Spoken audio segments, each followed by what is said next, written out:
Hi there, my name is Carmel Hauck. My student number is T00701793. I am doing my anesthetic protocol on a feline patient today. We have a dental. Her name is Lacey. She is a 6.5-year-old domestic short hair.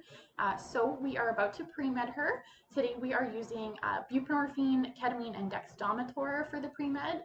My doctor has chosen this pre-med because she is a 6-year-old cat. She's kind of mid-range adult. She has no previous health issues. Her blood work looked great.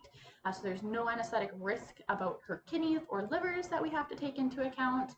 She's a very happy, friendly cat, so there's no need for increased sedation due to handling or behavior. So the buprenorphine is kind of our sedative portion. The ketamine is going to act as a bit of an analgesia and an anesthetic, and then again our dexdom's for sedation.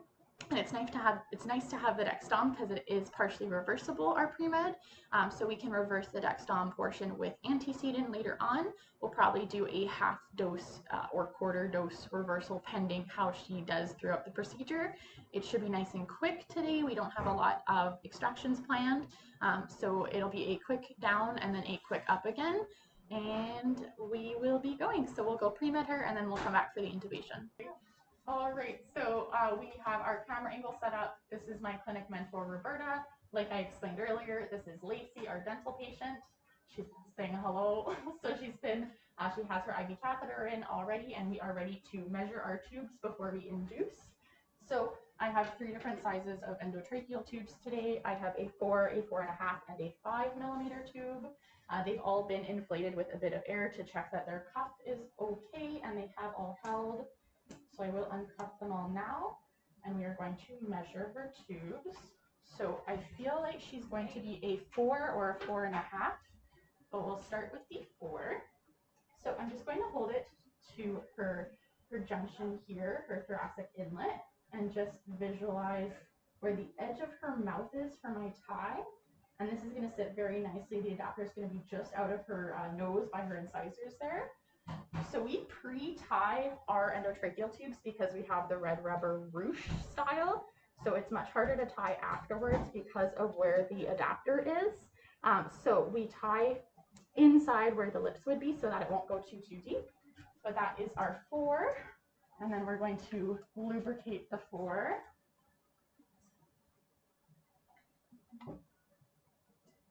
So you just want to avoid the Murphy eye when you're lubricating, but you want to give it a good amount of lubrication so that it goes in nicely.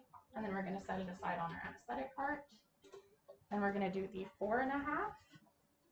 So same thing to the thoracic inlet, the edge of the mouth, and this one's going to sit nicely as well. So we'll put our second tie.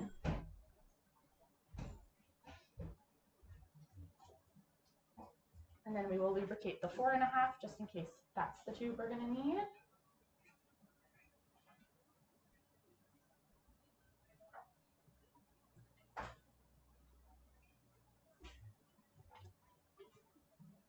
And then finally our 5, we're going to do the same thing. So the distal end to the thoracic inlet, and then this to the edge of the mouth. This one's going to sit just out of her nose as well. So they're all about the same length tubing, which is handy. So we have that pre-tied and pre-lubricated. And now her pre-medication was pretty adequate of a sedation, so we are going to see if we can spray her with our lidocaine right away before we even induce.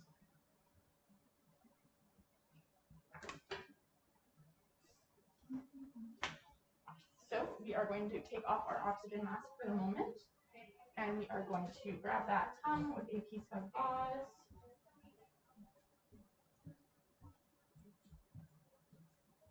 And then I'm going to spray.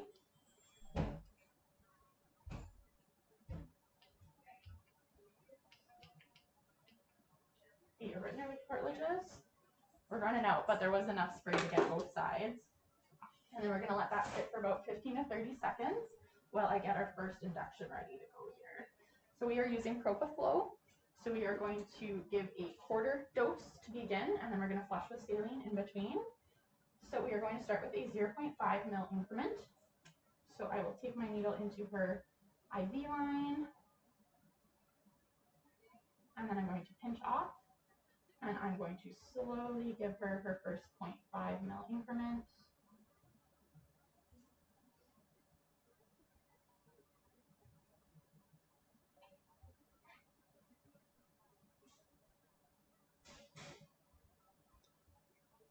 Induction time is 10:39. Then we are going to flush with some saline here.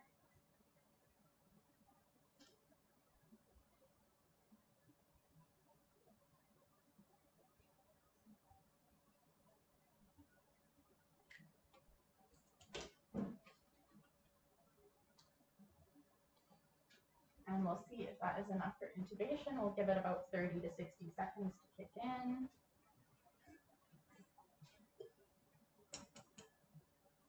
So I'm going to start with the 4, and I am going to use a stylet today.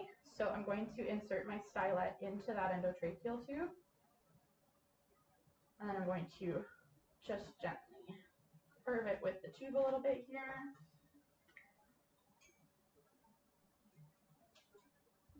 All right, so we can try our intubation here. I'm going to take my oxygen off and turn that off.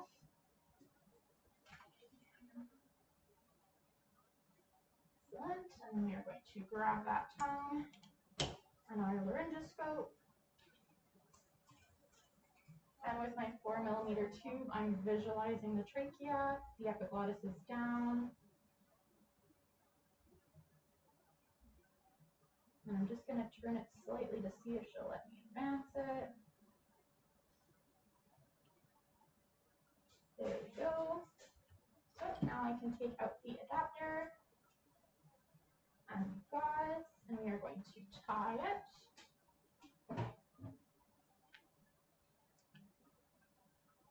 And now we are going to make sure that it's in the trachea. So the 5 ways that I know it's in the trachea is I visualized it with the laryngoscope going down. We can feel the trachea itself to make sure that there is not a second tube dorsal, and there isn't. And then finally, Roberta's going to pop on that chest. And I feel air coming out of the end of that tube. So now we know we can hook up to oxygen. Excellent. And we're also going to watch for bilateral lung movement. So she is moving. And now that we have her on the bag, she will start to move the bag as well. So her oxygen flow rate is 1.3. So I have that set. And now we are going to give her a breath to check for leaks. So I have my pop-off valve here. We're just going to press it down. And I'm going to watch my manometer. And it's holding. Roberta, did you see the chest moving? Yeah. Excellent. I'm going to do one more. So again, I'm pressing down on my pop-off. I'm giving air, holding to 15 to 20. And there's no leak. So we are good to move on to ISO. So we are going to put our ISO onto 2%. And now we are going to move to the Doppler and the pulse ox. So I'm going to pause my camera quick and move it, and then we'll come right back. Okay, so we are going to quickly put a pulse ox on her, and then I'm going to listen to both sides of her chest. So our pulse ox goes typically on her tongue. Sometimes for dentals, we move it out of the way to a different area. But for now, we'll put it on her tongue initially to get a reading. And then I'm going to listen to her chest while Roberta gives her a breath. So we're going to do a bilateral lung auscultation. Yep, that sounds great. Yeah, sounds great. So now we know our tube is placed. She's on ISO 2%, and we can do our Doppler. So we have our Doppler over here. We are going to shave a back leg with our clippers.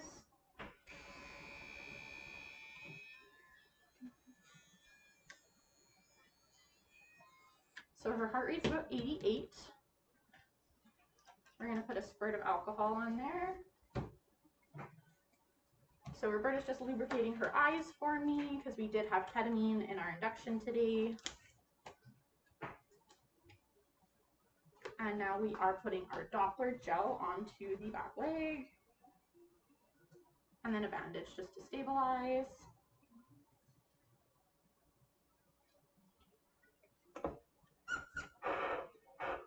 And you can hear her heart rate through the Doppler. And we're going to put a cuff on her as well. So she's going to be a 2 cuff. We'll put the Doppler back on. we'll get the blood pressure.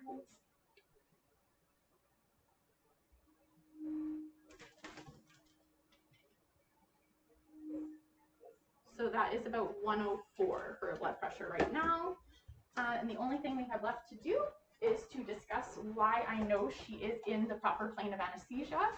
So she is in stage 3, plane 2. We can assume that because she has a normal to decreased heart rate. Her heart rate was 200 at pre-med, so 88 is a bit decreased, but within normal range.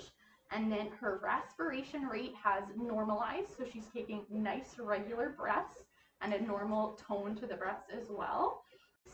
And then as well, we're going to check a couple of our reflexes. So to start with a pedal reflex, I'm going to pinch on her toes, and there's no response from her toes. I'm going to check her palpebral, and there is nothing there. And then jaw tone as well, and muscle tone in general, there is nothing. So we are currently induced, and we will come back at the end for extubation. Okay, so we have done her dental prophy. She didn't end up needing any extractions today, so it was a very quick anesthetic procedure, and now we're ready to turn her off gas. So we are going to turn her off right now. I have her still on her same flow rate of 1.3 liters of oxygen. Now we are going to closely monitor her. We have our pulse ox and Doppler, so I'm going to be listening for her heart rate to speed up, and I'm going to keep an eye on it. With cats, we want to be very careful of laryngospasm. We want to avoid it at all costs. That is why we extubate at the very first sign of any movement or ear flick, versus with a dog, we would probably wait until they swallow. So we are going to watch. We are noting our time of when our anesthetic gas is off. I'm going to give her about 5 minutes of oxygen, and then we will revisit her. So in the meantime, I'm checking palpebral responses, ear flicks, just giving her time to wake up. With extubation, you want to be very careful of the trachea and avoid any sort of tracheal irritation or rupture. So we will just very smoothly, very gently pull it straight out whenever she's ready. So she's still not showing any symptoms or signs that she's waking up, but I'm going to very gently remove my tie just so that when she's ready, we can get that tube out right away.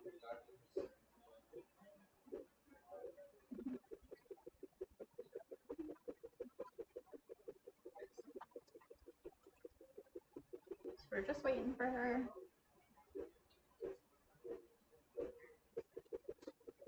In about 2 minutes.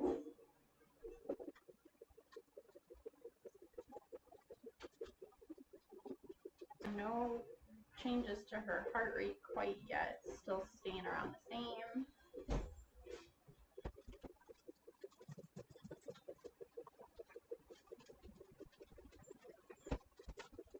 We're coming up on 3 minutes.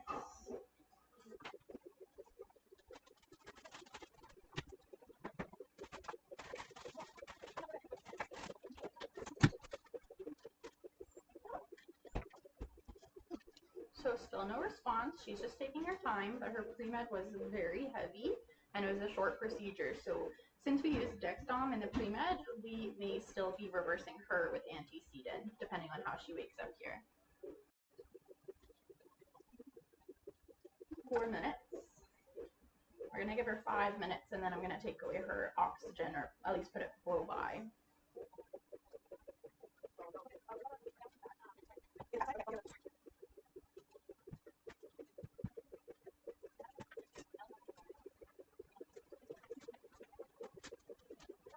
So this puts us at about the 5-minute mark. So I'm going to take her off her oxygen, and then we'll put it on blow by instead.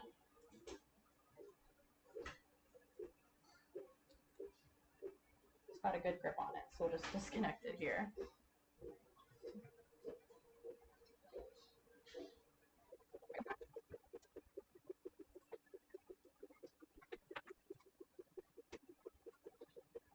So her heart rate is going up. It's about 100 now, so she might be getting there.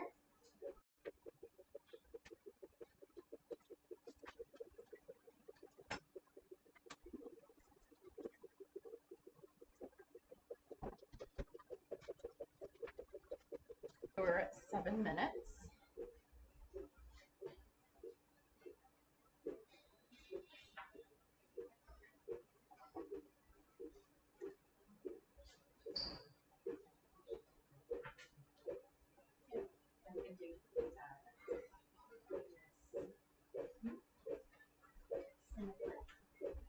So Roberta just confirmed with our DVM behind us, we are going to use some reversal. So we're going to use a half dose of antecedent just because she is taking her time here.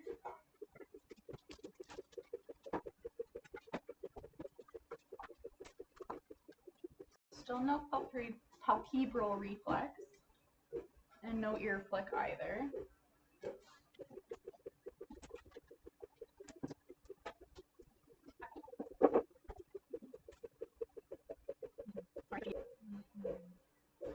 All right, so she gave that IM at 12:06.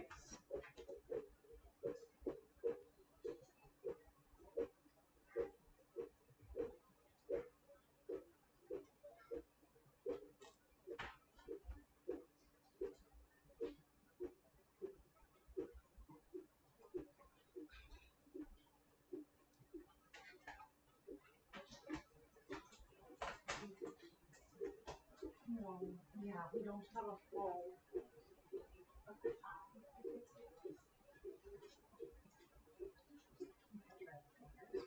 Yeah. So tube's not tied in. We'll tie that in before we flip her quick.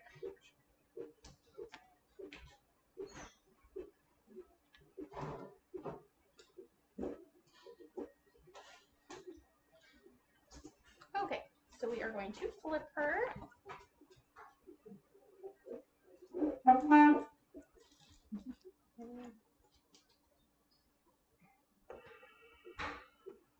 Oh, just that.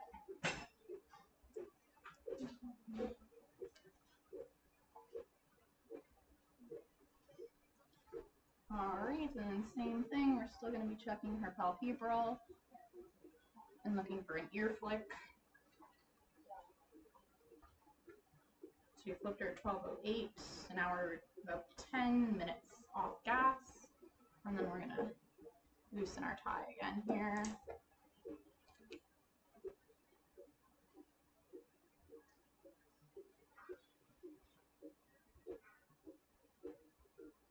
And there we go. So I'm going to extubate. Extubated at 12:08.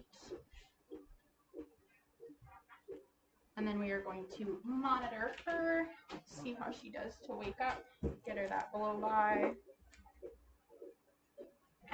And now she might not be sternal for a bit just because of her sedation levels, but we'll monitor her here, make sure we still have our monitoring equipment going, our Doppler, and then our pulse ox. And then we'll move her to a kennel when she's a bit more awake, and then I'll continue to monitor her in her kennel. But she is still pretty snoozy, but now she's been extubated.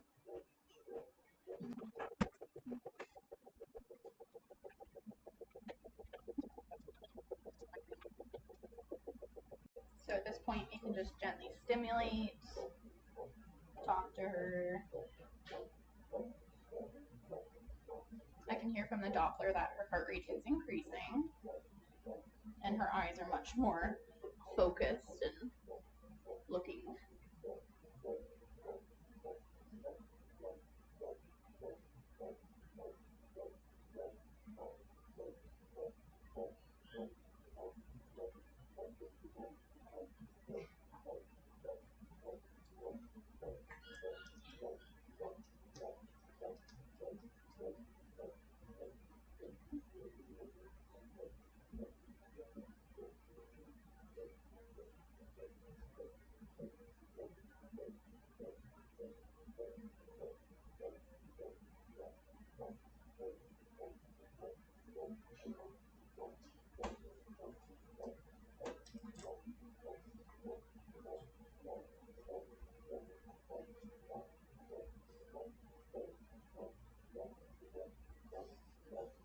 She's sleeping. Yes. So we're just messing with her feet, giving her a bit of limb movement. Crawl.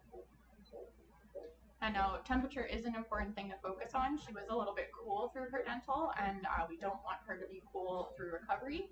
So we have her kennel all warmed up with some warm blankets. She was 37.1 when we were finished our dental. So she's getting a little bit cooler. She's 36.6 in her ear right now.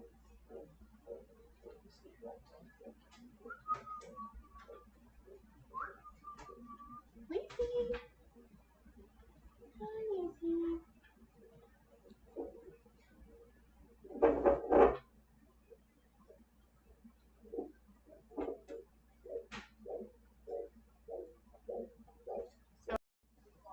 So she is just starting to move her head now.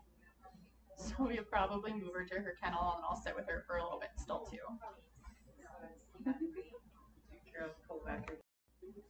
So we're just gonna help her get into sternal. Right, Sugar Bear. She's still got a little bit of the wobblies, but we are going to have her sit up. So she's mostly sternal with a little bit of assistance, but we're gonna move her to recovery so that she can get her bearings. Okay, so we have Lacey moved to her recovery kennel. So again, she's got nice warm blankets. We did just do another quick rectal temp and she is 37 on the nose. So we will keep an eye on that, make sure she's staying warm. I'm gonna check her heart rate. I'm gonna make sure her respirate is normalizing. She's a little bit squiggly from the anesthetic, but we will keep our eye on her. So I'm gonna check her cat refill time. And you get a little lights under you. So.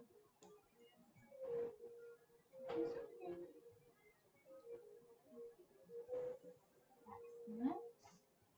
You're okay, Lacey girl. I'm just gonna get a heart rate.